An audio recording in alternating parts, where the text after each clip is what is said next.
연맹이라는 독특한 정치 체계를 유지하면서 주변 고대 국가와 병존하였던 가야의 문명.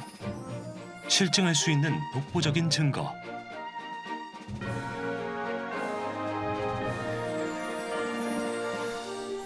가야 고분군. 산지에서 서쪽 평야를 향해 쭉 뻗는 구릉지 일대에 위치한 대형 고분군.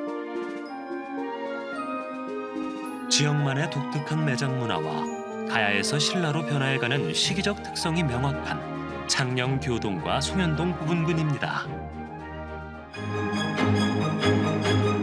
시사지 여러분 반갑습니다. 창녕군수 성낙인입니다. 지난해 9월 24일 우리 군 창녕교동과 송현동 고분군을 포함한 가야 고분군이 세계유산으로 등재가 되었습니다.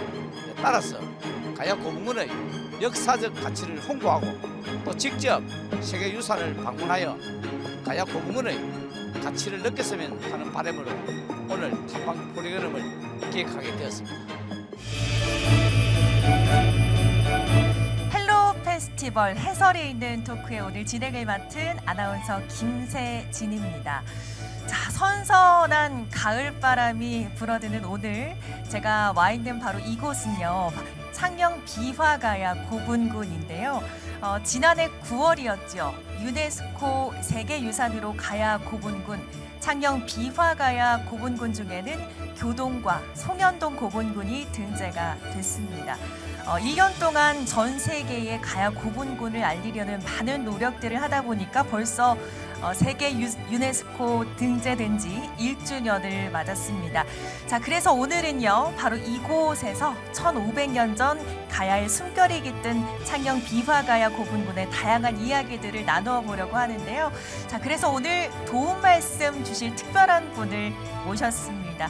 가야의 철 생산과 교육 전문가시죠. 상방문화재연구원 소배경 부장님 모셨습니다. 어서 오세요. 네, 안녕하세요. 반갑습니다. 상강문화재연구원에서 20년 차 발굴을 하고 있는 소배경이라고 합니다. 아마 가야 하면 철의 왕국이라고 단어들을 많이 떠오르십니다. 저는 그 철의 왕국 가야의 철을 연구하는 연구자이기도 하고요. 네. 20년째 문화재 발굴 조사를 열심히 하고 있습니다. 가야 고분군이 유네스코 세계유산에 등재가 된 지 1년이 됐는데 어떠세요? 기분이 좀 남다르실 것 같아요. 네, 그렇습니다. 지난 9월이었습니다. 세계유산 가야 고분군 7개 구역이 세계문화유산으로 등재가 되었습니다. 아마 가야를 공부하는 많은 연구자들이 바라던 일이기도 하지만 네. 그동안 이제 가야에 대한 인식들이 많이 없었기 때문에 새롭게 고구려 백제 신라를 넘어 가야가 삼국시대를 넘어 사국시대라는 이야기를 할 수 있는 그런 공간이 만들어졌다는 것에 네. 기분이 너무나 좋습니다. 그렇군요. 이렇게 이야기를 잠시 듣는 것만으로도 당시의 어떤 풍경이 좀 생생하게 그림이 그려지는 것 같은데 당시 이렇게 시대상을 엿볼 수가 있는 가야 고분군, 그 우수성을 인정받아서 유네스코 세계유산으로까지 등재가 됐을 텐데 가야 고분군의 어떤 부분이 가장 큰 가치를 좀 인정받았다고 할 수 있을까요? 네, 그 세계유산에서는 그 10가지 목록이 있습니다. 그 10가지 중에 한 가지라도 보존의 가치가 있고 우리 인류가 지켜야 되는 문화유산이라면 지정을 하고 있습니다. 그래서 10가지 중에 하나만 네, 해당돼도요? 네, 그렇습니다. 그렇군요. 그래서 저희들은 탁월한 보편적 가치, 이게 고대 사회로 넘어가는 그 시기에 7개 지역에서 가야라는 가야 연맹체라는 공통된 요소를 가지고 네. 고대 사회로 성장하는 그 문화상이 세계사적 흐름에 일치한다는 그런 내용으로 탁월하고 보편적 가치로 지정이 되었다고 보시면 될 것 같습니다. 그렇군요. 그러면 우리 그 부장님께서는 창녕 비화가야 고분군 발굴 당시에는 어디 계셨어요?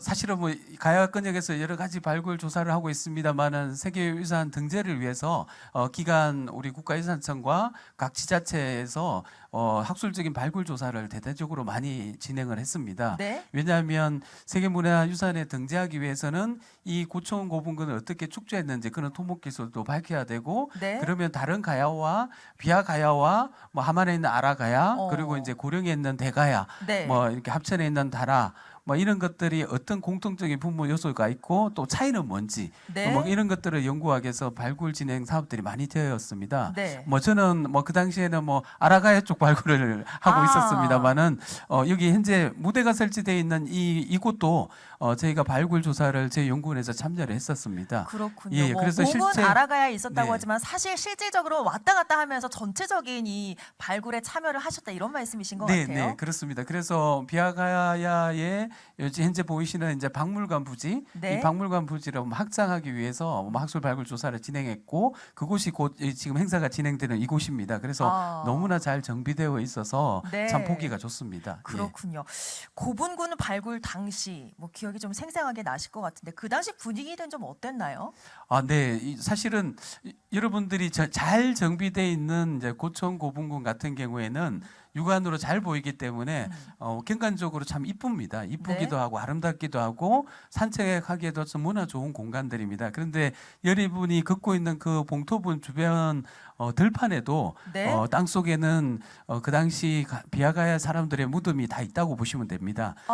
저희가 여기 지금 주무대가 설치되어 있는 곳도 네. 땅 속에는 그 당시 비아가야 사람들의 무덤들이 발굴 조사가 되었다고 보시면 될 것 같습니다. 그래서 지금 보이시는 산과 들에 우리 가야인들의 삶들이 숨어 있다고 생각하시면 될 것 같습니다. 사실 발굴하기 전에는 이 풀숲에 이 들판에 뭐가 있을까 이런 생각을 한 적이 있었습니다. 하지만 역시 뭐 발굴해 보니까 고총 고분뿐만 아니라 봉분이 없는 그런 네. 무덤도 상당히 많다는 겁니다.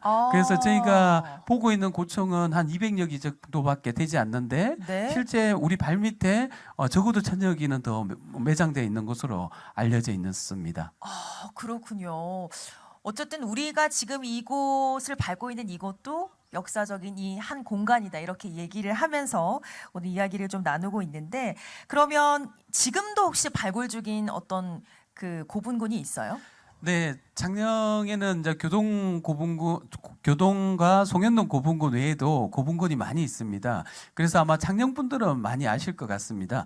개성이라는 곳에 개성 고분군, 영산 고분군이 뭐 대표적인 고분군이라고 할 수 있습니다. 그래서 여러분들이 보시는 교동 송현동 고분군은 잔지도 잘 식재되어 있고 네. 경관도 아주 아름답게 가꾸어져 있습니다만은 우리 인근에 있는 뭐 개성 고분군 그리고 영산 고분군 같은 경우에는 최근에 국가유산청과 함께 종합정비 계획을 세워서 정비를 하고 있습니다. 그래서 현재는 뭐 개성 고분군이 발굴 조사 중인 걸로 알고 있습니다. 어떤 방식으로 이루어지고 있는 거예요, 그러면? 네, 그래 보통 이제 고총 고분군은 조사하기가 상당히 어려운 테크닉이 필요한 발굴 조사입니다. 그래서 거대한 봉토분을 축조했기 때문에 비아가야 사람들이 이 고분군을 축조한 역순으로 우리는 발굴 조사를 해야 되는 어려운 점이 있습니다.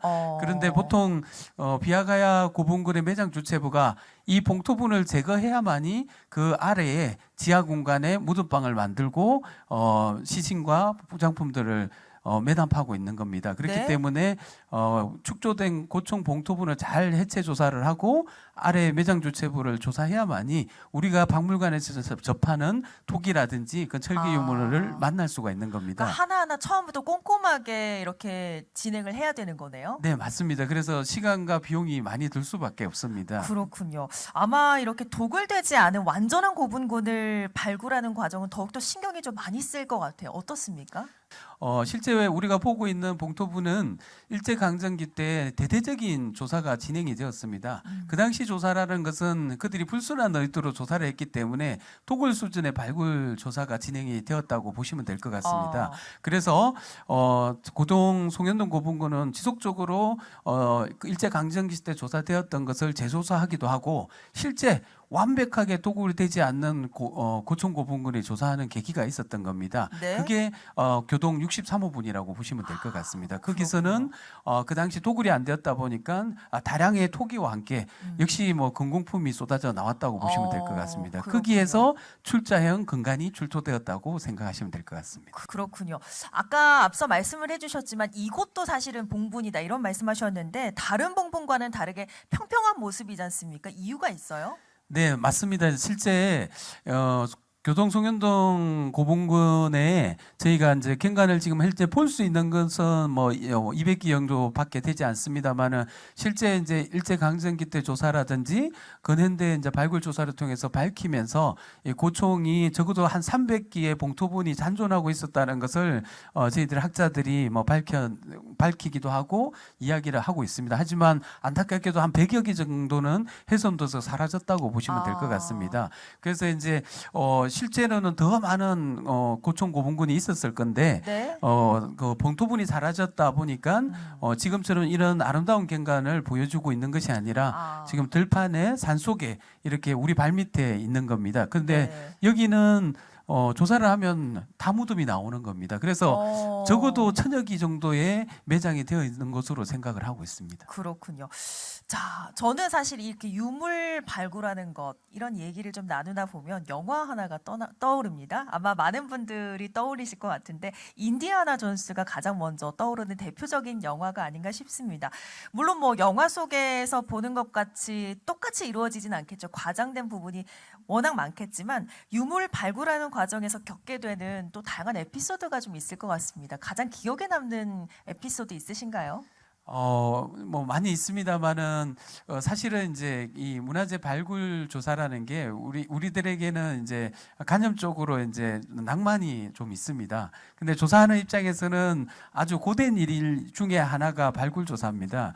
발굴 조사는 기간과 비용이 한정되기 때문에 이 고분군을 조사하기 위해서 적정한 비용과 그 기간 내에 아주 잘 조사해야 되는 어려운 점들이 있습니다. 그래서 이제 사람들이 발굴 조사할 때 보면 대부분 생각하는 것들이 부트로 유물에 흙을 털면서 노출을 하고 이런 과정 이제 잘 가꾸어진 화면만을 많이 보기 때문에 실제 발굴이 이제 그렇게 이루어지는 거라고 생각을 합니다만은 실제 발굴 조사에는 중장비도 동원되기도 하고 많은 인물들이 동원이 됩니다. 네. 그리고 저희들이 이제 발굴 기술이 점점 발전하고 있기 때문에 다양한 도전을 하고 있습니다. 그래서 파기 전에 물리 탐사를 통해서 지하에 어떠한 구조물들이 있을 건가 이런 것도 확인을 하게 되고요. 네. 그리고 실제 매장 주체부에서 나오는 유물들이 다양하기 때문에 토기와 철기만 있는 것이 아니라 유기물들 그리고 동물 뼈들 그리고 뭐 어패류들 폐각류들 뭐 이런 다양한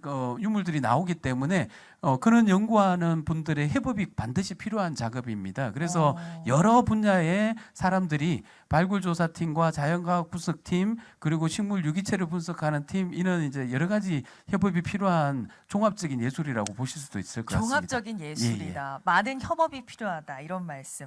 그래도 문화재를 발굴할 때 한 시대 조각을 또 발견하는 일 아니겠습니까? 그래서 마음가짐이 또 좀 남다르지 않을까 이런 생각 들어요. 어떤 마음가짐으로 임하세요? 네, 뭐 역시 제가 좋아서 하는 발굴 조사이기도 하지만 제 나름대로는 뭐 이 직업에 대한 자부심이 상당히 많습니다. 왜냐하면 우리 역사 기록에는 없는 삼국사기 삼국유사에서 나오지 않는 그런 부분들을 발굴 조사를 통해서 고고학적 유물로서 그 당시의 사회상을 복원할 수 있다는 것에 대한 자부심이 있습니다.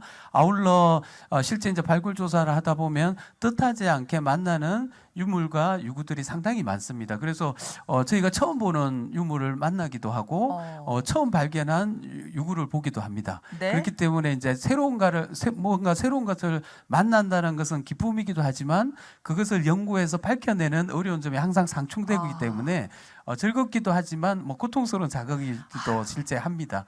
하지만 뭐 역시 뭐 기분 좋게 발굴 조사하고 있습니다. 예. 그렇군요. 자, 이렇게 직접 현장에 나와서 이야기를 나누는 것만으로도 시간 여행을 온 것 같은 그런 기분이 드는데요.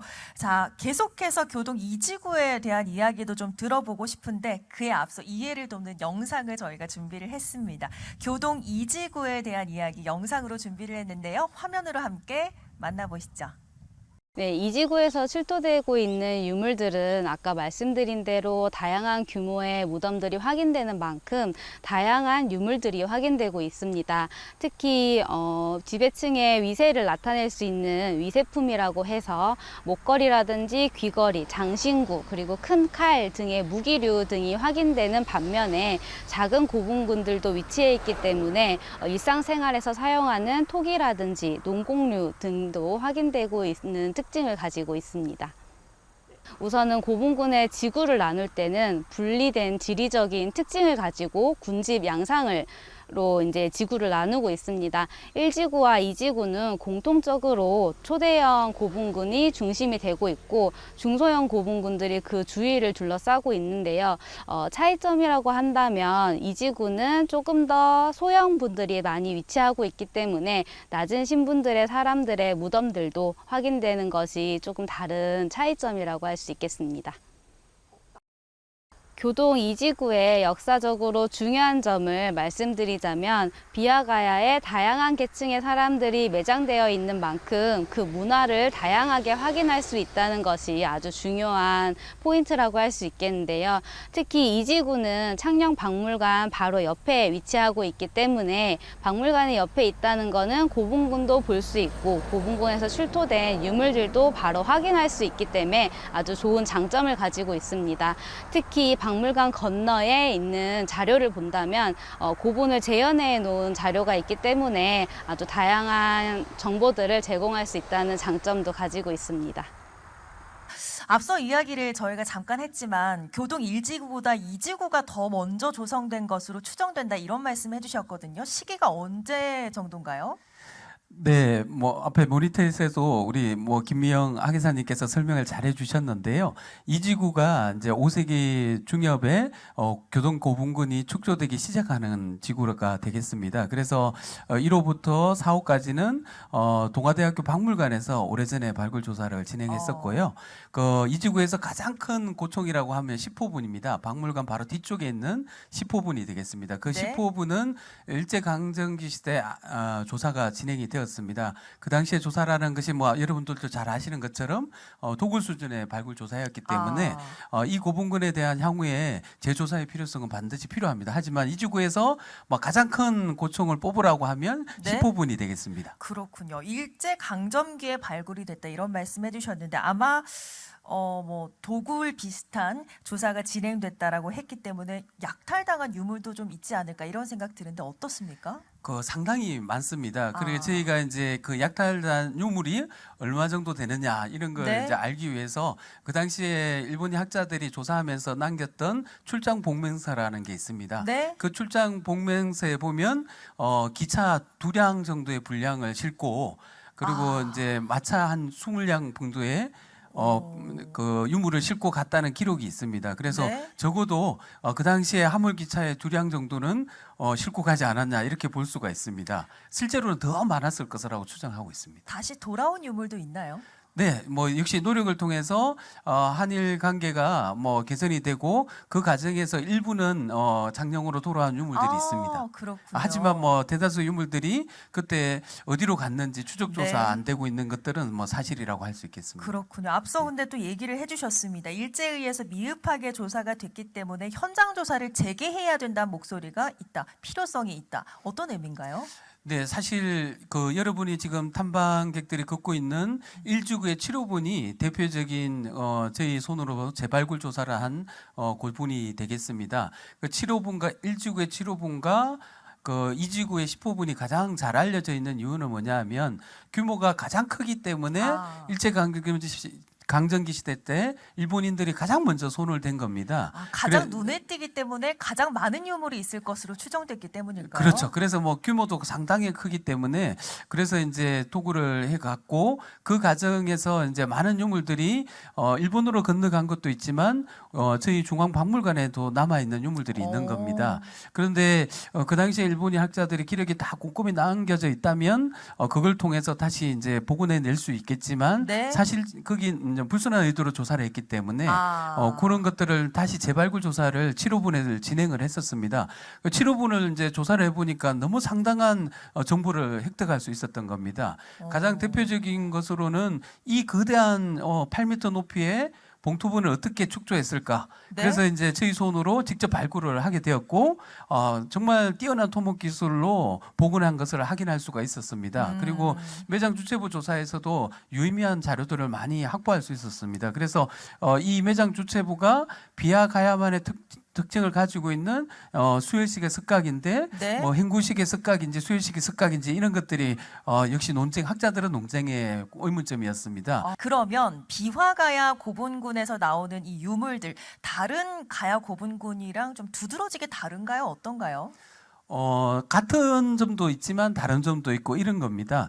그래서 이제 가야라는 여러 지역의 가야들이 있는데요. 저희가 삼국지 위서 동의전이라든지 삼국사기 삼국유사에 적어도 가야가 뭐 한 100여 개의 작은 나라들로 이루어져 있고 그들이 연맹체로 이제 성장하면서 알려진 것들이 교동송영 등의 비하가야, 뭐 김해는 대성동 고분군을 중심으로 하는 건강가야, 그 하만은 하만 마리산 고분군을 중심으로 하는 아라가야. 그래서 이런 것들을 같이 뭐 연구하면 비하가야만의 독특한 특징을 알려줄 수도 있는 겁니다. 그래서 앞서 말씀드렸던 연접본을 만드는 거라든지 특히 금속 공예품들이 많이 부장한다든지 뭐 이런 것들이 뭐 비하가야의 독특한 특징이기도 하기도 하고 교육품 중에는 뭐 고구려 유물들, 네. 일본 유물들, 신라 유물들 그리고 주변의 가야 유물들까지 같이 나오고 있다고 보시면 될 것 같습니다. 그렇군요. 네.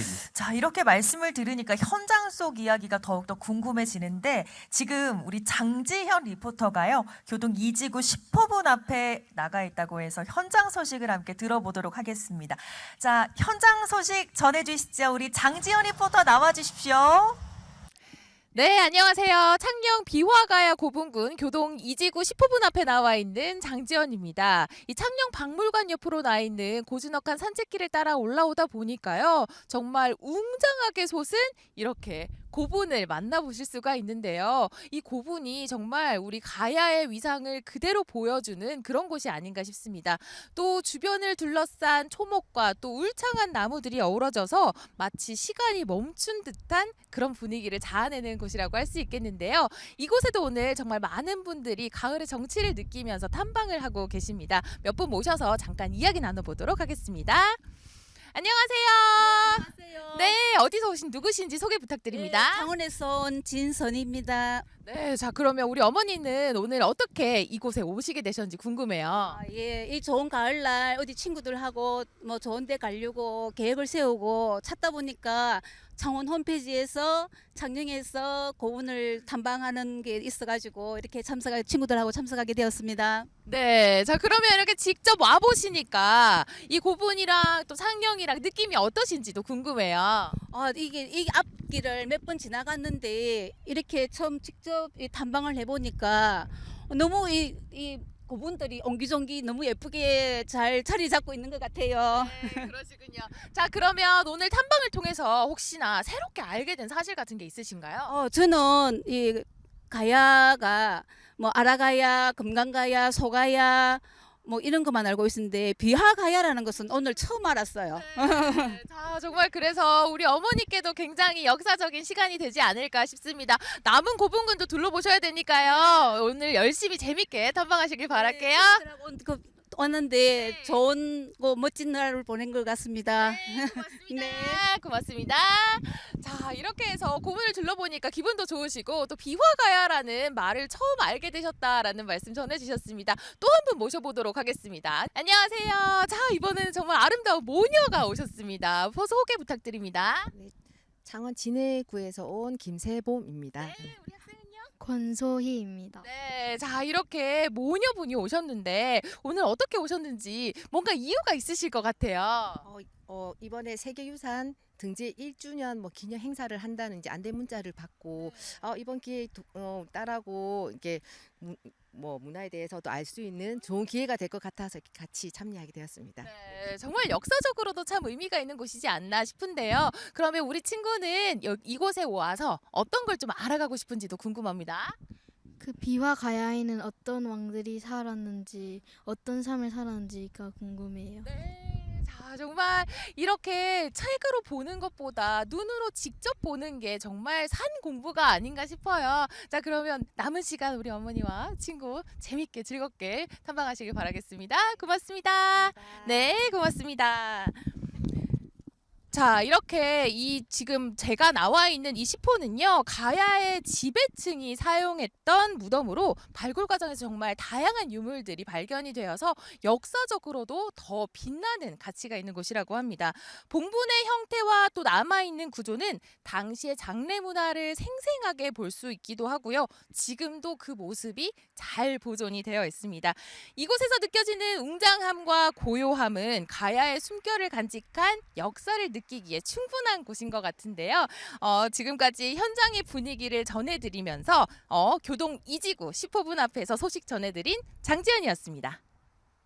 네, 우리 장지연 리포터가 현장 소식을 함께 전해주셨습니다. 우리 시민 인터뷰 함께 들어보셨는데 우리 시민들 이야기를 들어보니까 비화가야가 조금은 낯설게 느껴지는 분들도 계신 것 같아요. 어떻게 들으셨어요? 네, 그럴 수밖에 없을 것 같습니다. 사실은 이제 저희들 역사 교육에 이 다양한 가야를 갖다가 다 담기는 어렵습니다. 그래서 오늘 같은 이 좋은 행사에 오시면 이제 창녕에서 비화 가야가 있었구나 이런 것들을 알 수 있을 것 같습니다. 그러니까요. 그러면 우리 시민분들께서 봉분 주위를 직접 걸으면서 둘러보실 텐데 어떤 부분들을 좀 유념하면서 보시면 좋을까요?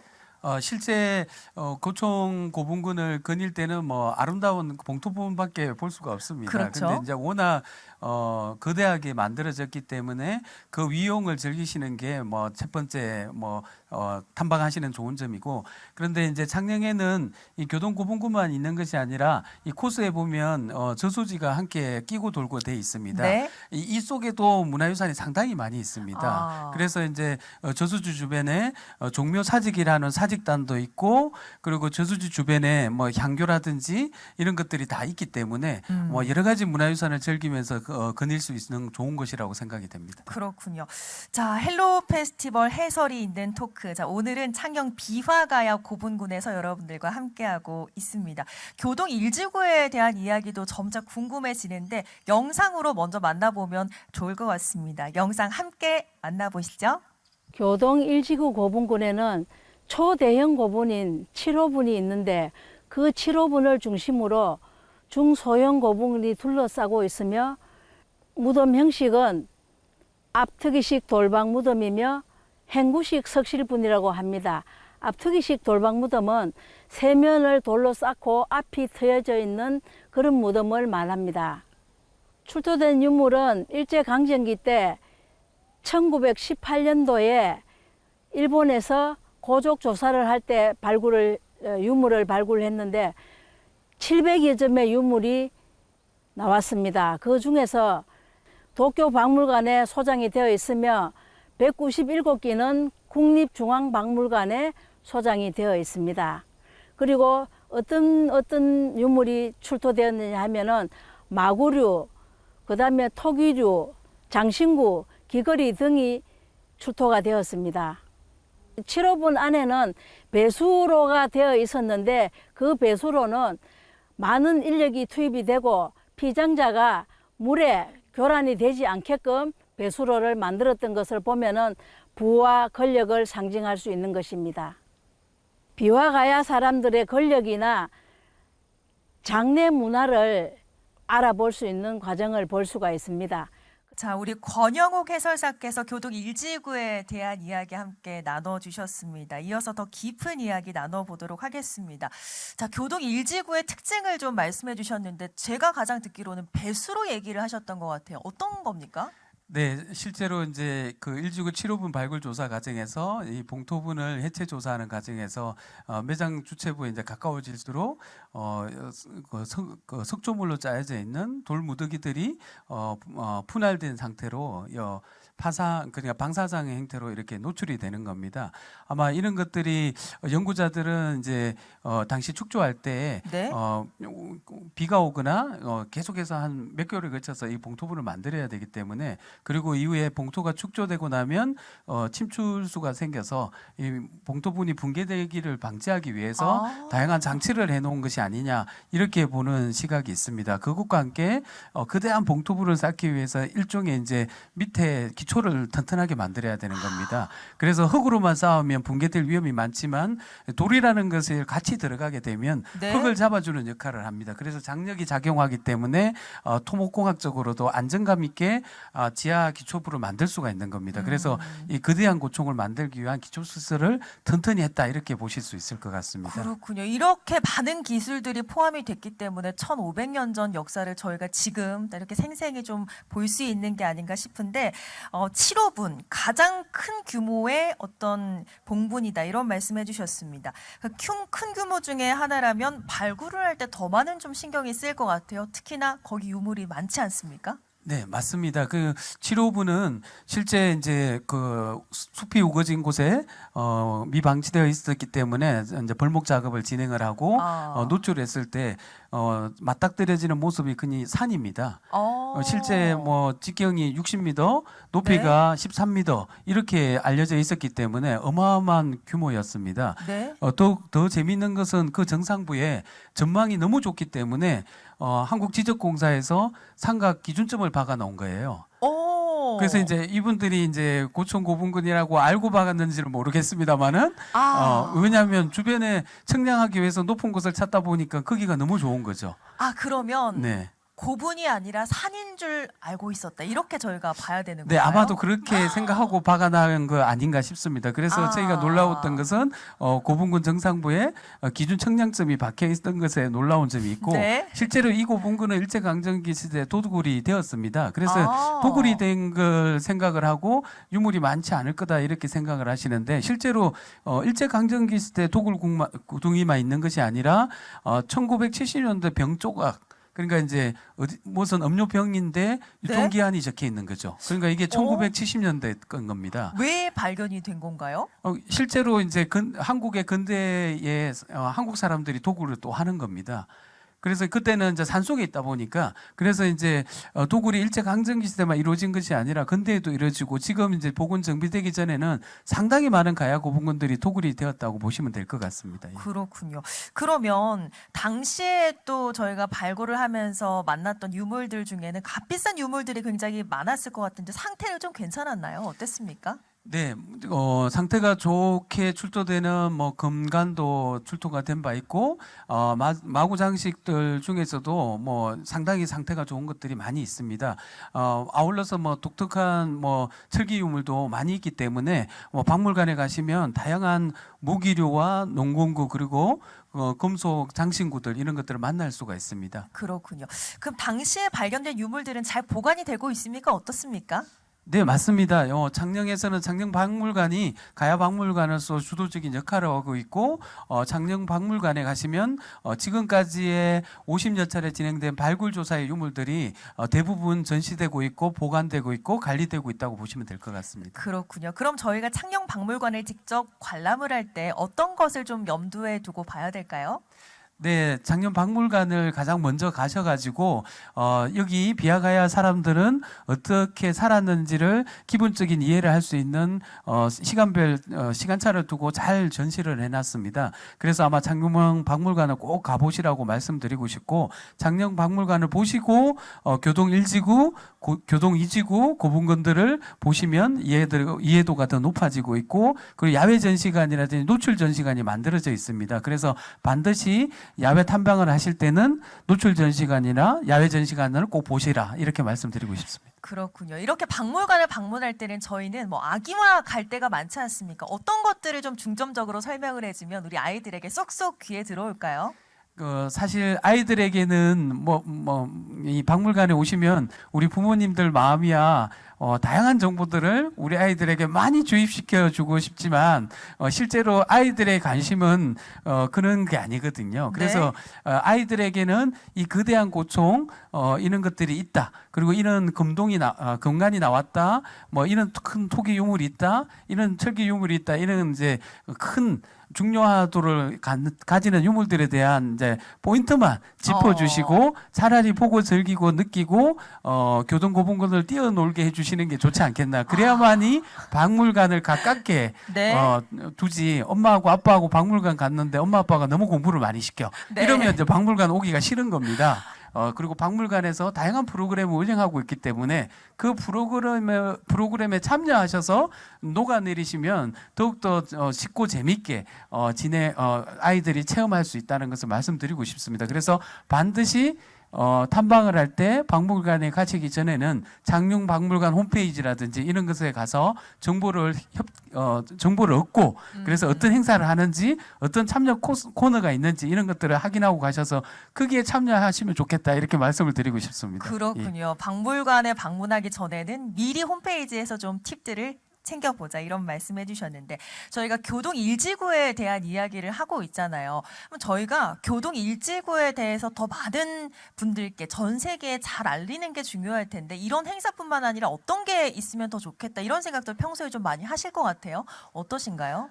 사실 이제 그 발굴 조사에서 얻는 정보들은 지역 박물관을 통해서 우리 시민들에게 다양한 이제 특별전이라든지 상설 전시라든지 체험 프로그램을 통해서 많이들 접하고 있습니다.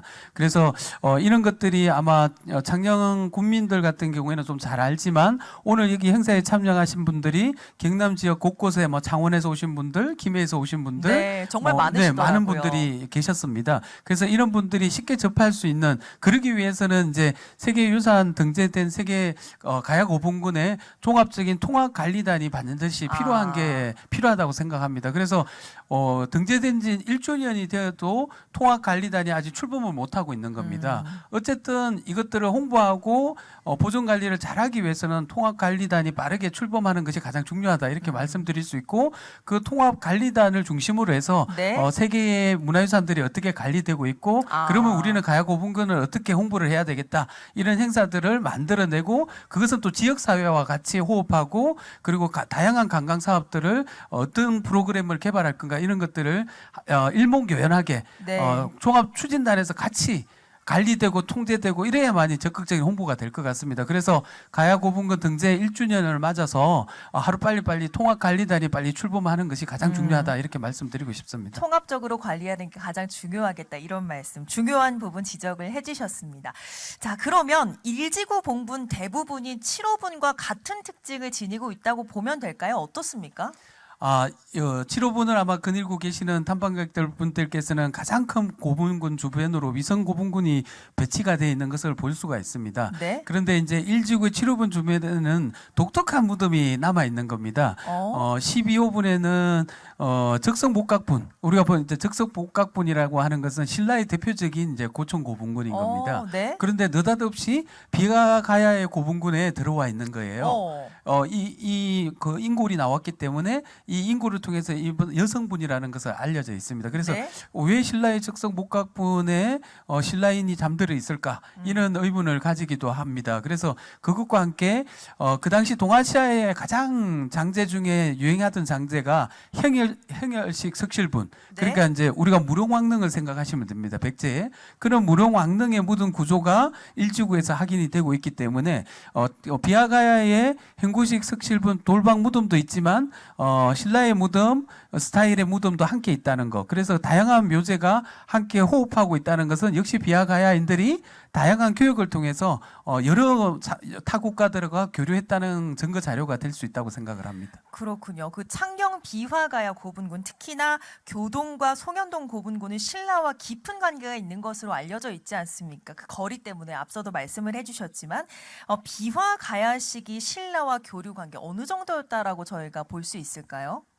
네, 상당한 것 같습니다. 왜냐하면 앞서 말씀드린 것처럼 가야 고분군 중에 유일하게 낙동강 동안에 위치하고 있고 신라와 가까운 거리를 유지하고 있습니다. 그래서 신라는 가야를 진출하기 위해서는 어쨌든 창녕을 먼저 복속을 해야 됩니다. 그래서 이제 김해도 복속을 해야 되지만 창녕을 빨리 복속해야만이 네. 후기 맹주라고 하는 대가야 근역으로 진출을 할 수 있는 지리적 중요한 곳에 위치하고 있습니다.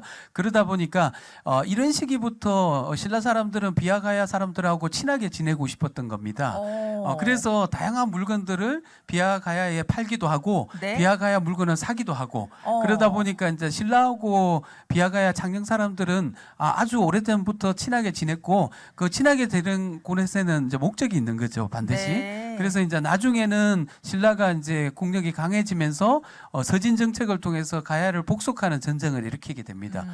그럴 때 가장 먼저 친신라 정책을 펴고 있었던 비하가야를 자신들의 우호군으로 만드는 거죠. 네. 그러다 보니까 어쨌든 신라 사람들은 창녕 사람들에게 뭔가를 많이 줬습니다. 어. 그런 것들이 무덤 속에 많이 있습니다. 그렇게 생각하시면 될 것 같습니다. 그렇군요. 네. 저희가 오늘 비화가야 고분에 대한 이야기를 나눠보려고 여기 왔는데 이야기를 나누다 보니까 우리나라 역사에 대해서 쭉 이야기를 나누게 되는 게 아닌가 싶은데요. 앞서 그 신라와의 교류가 활발했다 이런 말씀해 주셨습니다. 그럼 가장 활발하게 교류했던 어떤 유물로는 어떤 게 남아있나요? 이 가야 고분군 이제 교동 고분군 같은 경우는 왕릉급 이제 최상위 계층들의 무덤이다 보니까 최고의 사치품들이 가장 많이 있습니다. 그러다 보니까 이 금동제 간도 신라 스타일이 약간 있는 겁니다. 그래서 신라에서 장인들이 기술을 전수해 준 건지 안 그러면 이제 비하가야 장인들이 신라 가서 배워온 것인지 뭐 이런 부분 그리고 이제 태안이식이라는 금제 기구리들도 네. 신라 스타일을 가지고 있으면서 조금 다른 뭐 이런 행태가 확인이 되는 겁니다. 그래서 아마 이런 것들을 기술력들을 신라가 아마 전수해주고 그런 것들을 비하가야의 특징으로 변화시키고 뭐 이런 과정들을 거친 것 같습니다. 그래서 기술력은 비하가야 사람들 거지만 그 모티브는 신라의 걸 착안한 것이 아닌가 이렇게 보고 있습니다. 착안을 해서 비화가야만의 특징으로 만들어냈다. 그렇다고 하면 다른 가야 고분군에서 유물과 두드러지게 좀 다른가요? 지금 모습이? 실제 뭐 같은 점도 있고 다른 점도 있는데 유독 이제 신라 그 가야 고분군 중에서도 금동관이 많이 나오는 가야 고분군으로 알려져 있습니다. 비화 가야 고분군요? 예, 가야 네. 고분군 전체를 통틀어서도 금동관이 이렇게 많이 출토되는 근역은 비화가야밖에 없습니다. 실제로 하만의 아라가야는 금동관 해봤자 한 점 있습니다. 네, 그리고 이제 대가야 근역의 고령에서 지산동 고분군에서 금동관이 출토되고 있습니다만은 이 비하가야처럼 이렇게 많이 출토되지는 않습니다. 아니 금동관이 얼마나 중요한 유물이길래요?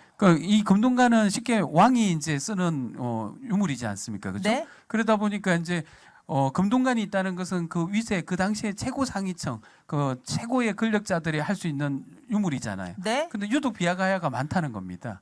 그런 게 이제 또 독특한 특징이기도 하다는 겁니다.